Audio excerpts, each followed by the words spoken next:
আজকে আসছে আবার সেখানে পাতাবনিয়া নদী। তো আজকের দিনটা একটু স্পেশাল। কেন বলি, আজকে হলো 24 তারিখ, জুন মাসের 24 তারিখ। তো মোটামুটি জুলাইয়ের 7 তারিখে আমাদের সব পরীক্ষা শেষ, মানে অনার্স প্রায় কমপ্লিট। আমাদের এখান থেকে শুধু রেজাল্ট দেওয়া বাকি থাকবে। তো আমি তো মোটামুটি এখানে আসি ঘুরতে, পাতাবনিয়া নদীর তীরে। আমার মনে হয় যে এটা আমার শেষ আসা এখানে, আর হয়তো বা এখানে আসা হবে না। তো আসলে এই নদীর সাথে আমার একটা সম্পর্ক আছে, বিশেষ একটা সম্পর্ক আছে। যে যখনই আমার ভালো লাগে না, একটু অন্যরকম লাগে, তখনই আমি চলে আসি এখানে। এখানে এসে আমি একটু নদী দেখি, আকাশ দেখি, সূর্য দেখি, সব কিছুই দেখি। এবং কিছুক্ষণ পরে আল্লাহর রহমতে আমার মনটাও বেশ ফুরফুরা, ভালো লাগে।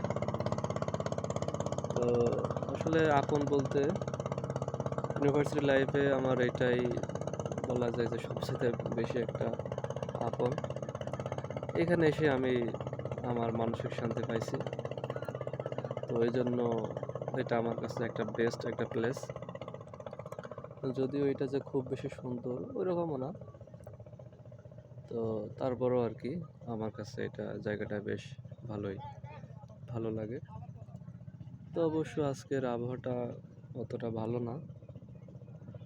সকাল থেকেই বৃষ্টি হইতেছিল, একটু ঝিরিঝিরি বৃষ্টি, আর রোদও নয় আকাশে। তো আকাশটা একটু মেঘলা আছে, এজন্য আশেপাশে অতটা সুন্দর দেখা যায় না। এই যে এখন যে ঢেউটা আসলো, নদীর ঢেউর শব্দ, একটু এগুলো দেখি কিভাবে পাড়ে আসে, আবার নদীতে চলে যায়, মিশে যায়। এই আর কি, এগুলোতেই ভালো লাগে। তো চলেই যাব যেহেতু, ভাবলাম যাই একটু ঘুরে আসি।